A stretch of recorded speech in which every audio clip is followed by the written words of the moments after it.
Tady je Monča a dneska jsem tady s váma s knihami o tarotu, ke kterým není žádný tarotový balíček, který mě nějakým způsobem obohatili, nebo si myslím, že mě obohatí. A chci vám ty informace předat, aby jste se mohli obohatit s náma. Tak, dneska jsou tady s náma moje 4 kaštánky, které jsem sebrala. A kdyby byl zájem, tak vám můžu, nebo spíš, když zájem nebude, tak uděláme kouzlo s kaštanama, protože teď je podzim a je kaštanová sezóna. Takže první knihu, která není pouze o tarotu, ale která si myslím, že by spousta z vás mohla zaujmout, podle mě je ve všech knihkupectvích, no ne ve všech, ale ve většině. Podle mě, když budete koukat na e-shop, na knihy Dobrovský, tak občas ji najdete za velmi přijatelnou cenu.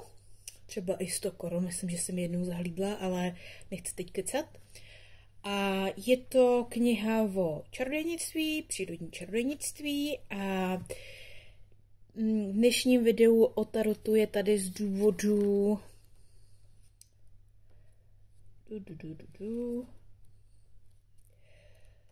jedný svojí části, já myslím, že má akor na začátku. Jo, takhle vám ji prolistu.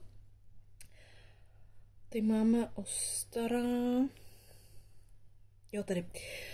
Z důvodu sabatů, které jsou v pohanský a čarodějnický komunitě hodně známý, tak zde máme výklad pro tarotové karty.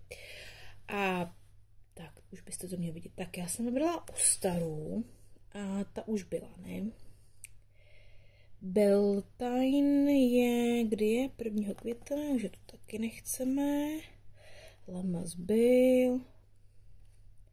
Mambon byl teď a my chceme Samaj teď bude.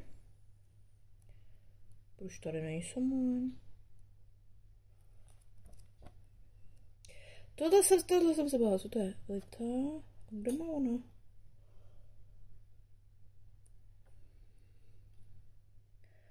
Tak, já jako Beltane, to bylo Brno nebo Ketnu. Ostara byla. Bouk. Jul. Samajn. Tak, tady máme. Což bude... Doufám, že si to pamatuju dobře. Ano, to bude teď v prosinci, ne v říjnu. Takže zde můžeme vidět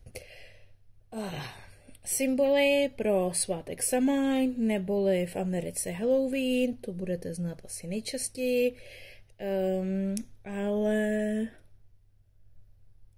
jo, což je 31. října, což nás čeká za necelý měsíc. V tarotovém videu je to na základě tady té stránky, která je u všech svátků okolo roku a můžete, pokud máte tarotový balíček a učíte se s ním, jako já se svými balíčky se učím, tak si můžete udělat, že si přiblížíte ty otázky, pokud si nechcete tu knížku kupovat. A společně 31. října si uděláme výklad karet na 6 otázek. První otázka nebo první tarotovou kartu, kterou si vytáhneme, je uctít, jak mohou uctít své předky. Druhá, spojit se, jak se s nimi lépe spojit. Za třetí, stíny, s jakými stíny se budu muset vypořádat. Za čtvrté, zbavit se, čeho se mám podle svých předků zbavit. Za páté, rada, vzkaz od mých předků. A za šesté, zaměření, na jaké dary předků se mám zaměřit. Takže Pokud hledáte různé otázky, na které se máte tarotu ptát, tak tahle kniha je pro vás. Další knihu, kterou zde mám, tak je Tarot od A do Z. Tato kniha, tuhle knihu já považuji za takovou učebnici tarotu, ono jich je samozřejmě daleko více, ale tahle kniha mi dala asi zatím nejvíc a v podstatě s ní ještě nejsem hotová, protože má spoustu kapitol, který já jsem neprobádala, takže se s váma dneska na nějaké kapitoly podíváme. Tuhle tu knihu nemůžete podle mě sehnat už v žádné knihkupectví, ale pokud byste o ní měli zájem, tak bych se podívala na knihbu, kde jsem ji sehnala já, nebo v případě ten knihbud nějak, nebo knihy a takovýhle antikvariáty online s knihama bych sledovala, abyste zjistili, zda ta kniha je, po případě není na skladě. Po případě mě nabídla moje knihovnice, nebo tady u nás, že se mi ji pokusí sehnat a myslím, že mi ji i sehnala, já už jsem ji měla. Takže pokud chodíte do knihovny, tak zkuste třeba požádat i v knihovně, zda by vám tady tu knihu nesehnali, anebo druhý typ je, protože já první, kdy jsem tuhle knihu spatřila, bylo právě u nás v knihovně, takže se můžete podívat do vaší knihovny, kde si samozřejmě tady tu knihu podle mě budete moci zapůjčit. Tak, tady ta kniha mi dala hlavně své začátky, kde tady ta kniha je teda celá pouze o tarotu, ne jako tamta. Je tady spousta různých obrázků, fotografií, rád a podobně. Tady ta kniha nabízí i celou řadu různých výkladů, proto si myslím, že tady tu knihu můžete studovat klidně celý život. A tahle kniha o tarotu mě tak ohromila, že když jsem si ji půjčila z knihovny, tak jsem si začala z ní dělat výpisky a normálně jsem jí opisovala významy. Tak a já se pokusím najít. Si najdu jenom jako klasický rejstřík, abyste po případě věděli. Tohle je takovej ten, jak tam hledáte, ne? Že by bylo na začátku, nebo že by nebylo vůbec. Jo, tady je. Tak. Že prosím vás, obsah této knihy je úvod, základy tarotu je první část, co je tarot, dějiny tarotu, proč používat tarot, jak funguje, symbolický jazyk, tarot jako zrcadlo, balíček a jeho struktura, různé sady tarotových karet. A musím říci, že různé sady tarotových karet, tady ta kapitola, mi ukázala, že není pouze jenom Crowleyho tarot a Rider-Waite tarot, ale že těch balíčků je více. A já některý z nich vlastním, takže o nich budou samostatné videa, ale tady ta kniha mi na ty videa dala námět.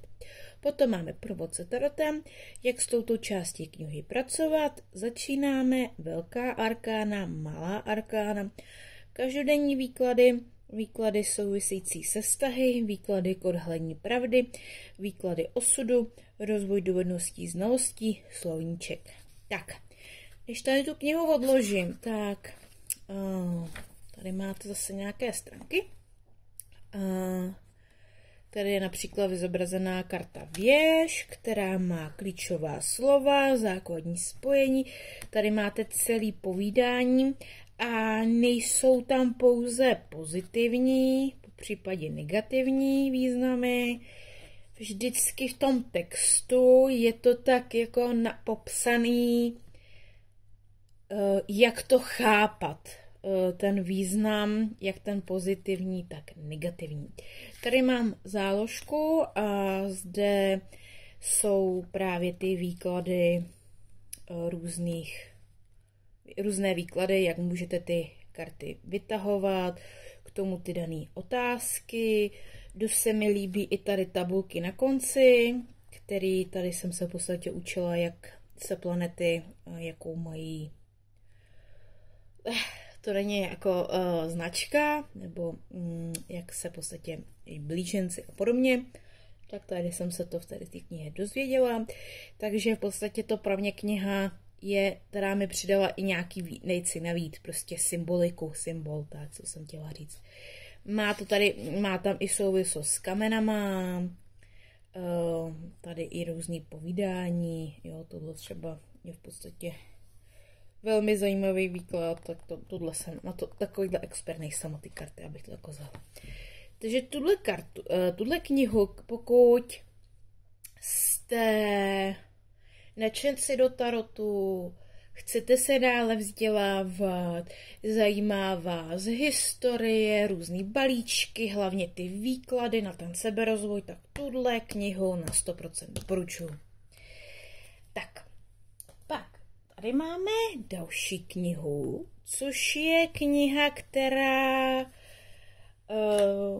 kterou si můžete zakoupit i s tarotovými kartami, které já nevlastním, protože mě zajímala pouze kniha. Opět, tady podle mě tu sadu si ještě v knihkupectví zakoupit můžete, viděla jsem ji v různých knihkupectvích. A proč já jsem si tady tu konkrétně knihu koupila v knihbutu nebo někde jinde a chtěla jsem ji bez karet, protože karet mám spoustu, ale ty karty jsou nádherný. Proč ji tedy doporučuji? Je to, protože to je od české autorky, od které já jsem měla i rondovou sadu, kterou jsem darovala jako dárek. A tady ta kniha je specifická v svých povídání. Když si prostě vytáhnete kartu zamilovaný, tak o partnerství, povolání, ale hlavně denní karta a roční karta. Protože většinou, když máte ty karty, tak si vykládáte buď denní kartu nebo na rok a právě když vám třeba padne třeba na měsíc říjen roční karta, tak co to znamená. Takže tuhle knižka vám v podstatě dává různou symboliku těch karet. A já, abych u něco zase nepřišla. Tak, tady jsou taky. Většina tady těch karet obsahuje obsahuje výklady, jak máte skládat karty. Takže, co obsahuje? Úvod, rituál věštění, velká arkána, malá arkána, výklady, slovo závěrem a podobně. Takže určitě, pokud třeba nemáte karty, tak sadu s kartama a tuto knihu doporučuji. Pokud karty máte, tak i tak doporučuji tuhle kartu. Pokud prostě nevíte, jak třeba ty karty interpretovat do denního výkladu, povolání, partnerství. Škoda, že tady není zdraví. To je velká škoda. Takže určitě doporučuji. Tak, pak knihu, kterou mám a kterou až si přečtu, projedu, zjistím si z toho všechno, co chci, je Učebnice tarotu pro všechny druhy karet. Máte tady Crowleyho tarot, Marselský tarot a Rider-Waite tarot.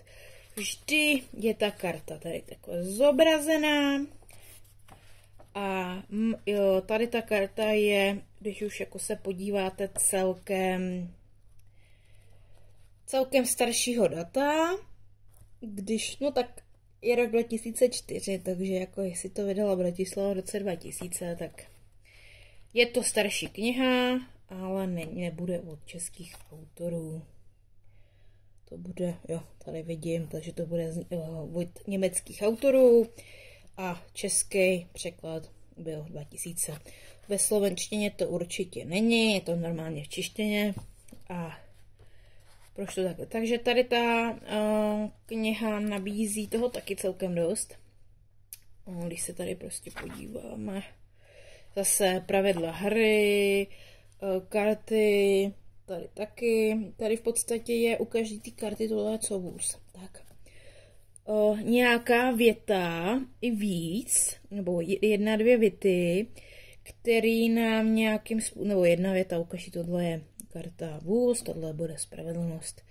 Takže zvažte, kam směřujete, že v podstatě umím si představit, že si táhnu svoji kartu, zjistím, že jsem si vytáhla kartu vůz, tak pouze zvažte, kam směřujete, mi dává v podstatě už informaci, jak si tu kartu mám interpretovat, jak se na ní mám podívat, zaměřit se na ní a na co se třeba ptát sama sebe. Takže velmi, velmi dobrá kniha, hodně srozumitelná. Zde jsou taky, docela mám ráda tady ty pentagramové rozložení karet.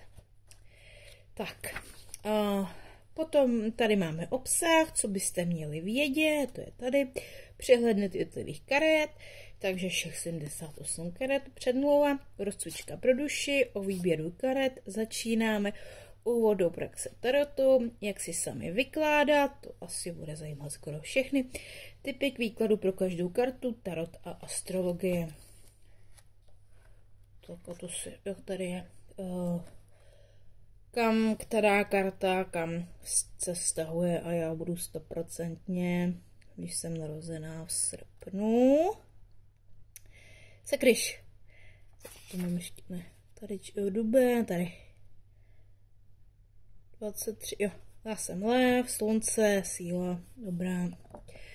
A síla je teda, protože 8, já bych tam teda interpretovala i slunce kartu, nejenom planetu.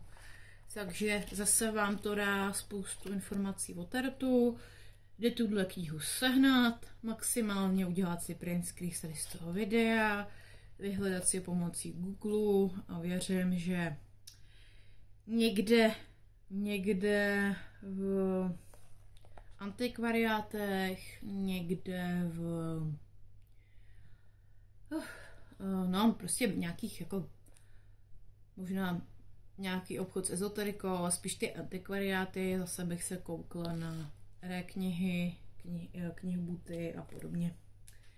Tak, další knihou, kterou tady mám, je zase učebnice, což je takováhle tenoučká knížečka od zdejší české autorky Martina Blažena Boháčová, která vím, že má tady těch knih více, numerologie, horoskopy, tady tu tarotovou knihu, horoskopy, asi tady to už je taky starší, takže 2012. Ještě prodávala podle mě v CDčka, numerologie. Tady tu knihu jsem začala minulý rok. Jo, teď doufám, že jste tam neviděli moje jméno a adresu, když tak to nějak zamažu. Jsem si měla prohlídnout. Jo, tady tu knihu já docela jako pomalovávám. Je to napsaný takový jako fakt jako od kartářky. Prostě jak ta kartářka, když vám padne ta karta, vy se ptáte na konkrétní otázku, co to může znamenat. Většinou u všech tady těch knih, tak karty z velké arkány mají třeba dvojstranu a karty z malé arkány mají jednu stranu pouze. Koukneme se na rejstřík. Tu jsou i nějaké moje poznámky. Doufám, že mě nebudete nenávidět za to, že si píšu a označuju v knihách. Já si upřímně myslím, že do biletrie bych to asi moc dělala, ale pokud mám knihu nebo učebnici, která mě má něco naučit, tak proč to nedělat? To je docela pěkná stránka, taková zajímavá. Tady zase něco o těch kartách. Nějaký moje. Tady to je moje recenze na tuhle knihu. Poznámky, autorka Dobře popisuje karty skrz popis obrázku, jakmile popisuje význam karet a numerologii, tak se strašně opakuje, to je pravda. Astrologie je silnější stránka autorky a je to lépe popsáno. Knihu doporučuji pro někoho, koho zajímá klasický Rider-Waite tarot, symbolika těch karet, tak vám to dá hodně jinak. Jak vykládá karty, historie karet je velmi slabší. Takže to jsem ani neviděla, že jsem si o tady té knize udělala takovýhle poznámky, ale souhlasím s tím. Tak. Potom tohle byly knihy, které já jsem v podstatě všechny projela, pročetla, označila, používám je a teď zde mám knihy o tarotu, který nemám celý přečtený. Chci na tom pracovat, jsou to silnější bychle, je tam v podstatě už jiné používání karet než pouze výklady, což je třeba tady ta kniha Magie tarotu. Magii tarotu já jsem hrozně dlouho chtěla. A teď si nejsem jistá, jestli jsem si koupila v roce 2000, jako v tomto roce, ale myslím, že ne, a že jsem si kupovala v roce 2023. Tady ta kniha vám v podstatě je kniha čarodějnictví a jak v čarodějnictví používat dané karty. To znamená, když si chcete přivolat lásku do života, práci a podobně, tak jakou kartu byste si třeba mohli vystavit a používat. Tak, tady ta kniha už, jak vidíte, skoro všechny knihy, které mám, já nemám ty, kromě té první knihy, Přírodní čarodějnictví, tak je tady vidět, že jsou to knihy poměrně s hodně textem. A jdeme na obsah. Tak, úvod, pozadí tarotové karty, využití tarotu, o kouzlech v této knize, jak magie tarotu funguje, tarotová kouzla jsou jednoduchá, magie a pravděpodobnost, etiketa, jak provádět tarotová kouzla, význam karet, použití karet, rozmístění karet, příslušenství ke kouzlům, postup, meditace a vizualizace, prohlášení a tak dále. Tady máme i nějaký obřad tarotové magie. Moc pěkný, takže kdo z vás čaruje a chce vykládat tomu i karty, tak tady ta kniha by vám mohla pomoci, jak své karty používat i ve vaší magické, po případě čarodějnické praxi. Tuto knihu jsem jenom projela, nemám ji přečtenou. Tak, předposlední kniha, kterou mám, je Carl Gustav Jung a Tarot, cesta archetypy. A já nejsou zde někde ty karty, to bylo asi, jo, tady. Aha, tak. Tohle je velmi tlustá bychle. Kolik má stran? No, přes 500.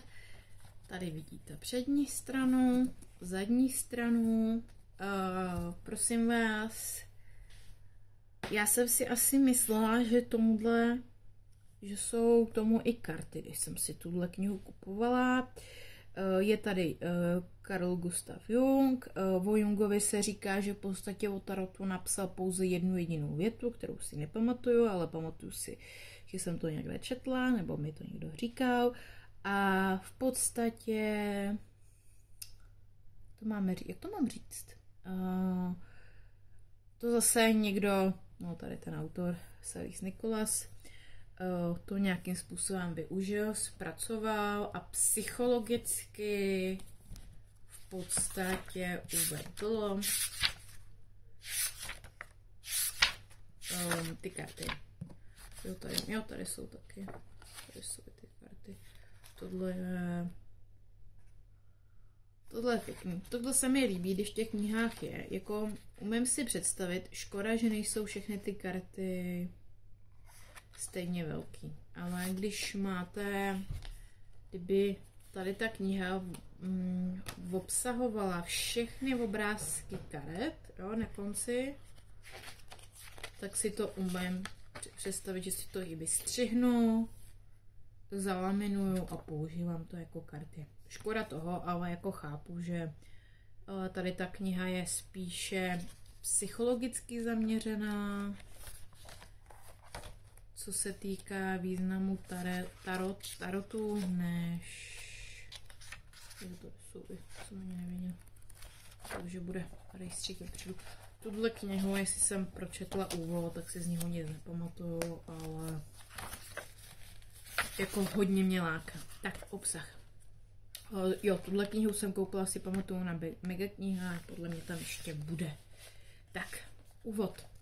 Uvedení do tarotu, mapa cesty, blázen, kejklíř, papežka, císařovna, císař, papež, zamilovaný vůz, spravedlnost, poustevník a v podstatě zde máme vypsanou celou orkánu a pak je tady o vykládání karet a barevná příloha, tarot Francouze Chosona, Francouz, nevím, neumím číst, seznam, vyobrazení, takže opravdu zajímavý, třeba císař, o té civilizace, tak spoustu informací o něm a tak, když si to pohlídíte, koukneme, tak tady co, jo, tady už je, jo, papež, takže máme celkem dost, je tady teda pouze pojednání o velké arkáně, v tarotu většinou ta velká arkána má takovou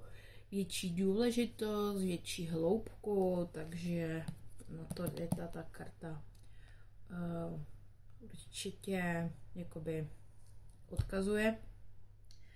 Až to bude mít přečtení, ráda bych udělala kurz o tarotu, který by se více zaměřoval na tu vnitřní stranu, to znamená, jak my si ty karty můžeme vyložit jinak, než co nás čeká, nebo co kdo nám cítí, nebo jaký je náš zdravotní stav, po případě pracovní vztahy a podobně, ale jak to pracovat s stínovou prací, s psychikou, jak nám může pomoci.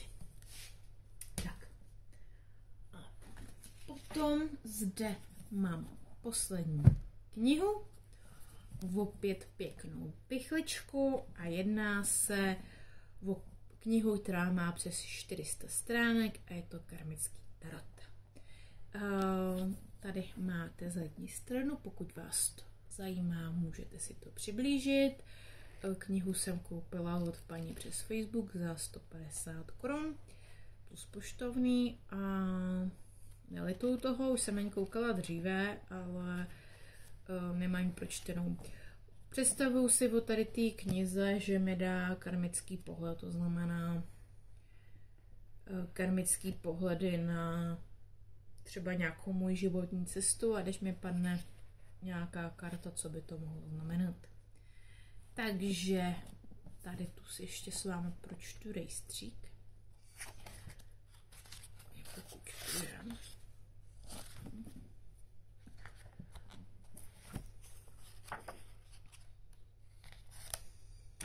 Myslím si upřímně, že když tady ty knihy všechny pročtu, tak referenční. Jo, tohle někdo už napsal pořádně. Tak, co kniha obsahuje? Předmluvu, úvod, část první principy, základní informace, karma a tarot, karmické schéma, 4 řady, 7, pozice karet, definice velkých arkán, definice malých arkán, část druhá praxe, podstata výkladu, interpretace karet v karmickém schématu, klasické schéma keltský kříž. To je upřímně rozložení karet, který já moc často nevyužívám. Je tam spousta karet, spoustu lidí to podle mě mate. Potom máme 12. tarot jako průvodce životem předmětem věčného studia, 13. nezapomenutelné výklady, příloha a tady je seznam schémat. vzájemný vztah 7 vertikálních sloupců a podobně. Takže pokud jste více východně zaměřený, máte po případě i karty z východu, tak tady ta kniha podle mě bude pro vás. A po případě, pokud někdo z vás má tu knihu třeba celou četl, nebo by mě zajímal třeba na ní váš názor. Takže já se s váma dneska loučím. Bylo to s váma příjemný čas strávený s kartami o tarotu, bez karet dneska. Takže doufám, že se vám inspirovala k nákupi nějaký tady té knihy a pokud by se tak stalo, tak budu ráda, když mi dáte dole vědět do komentářů, když mě potěšíte lajkem a doufám, že vás moje recenze bavila, nenudila a přeju vám krásný den.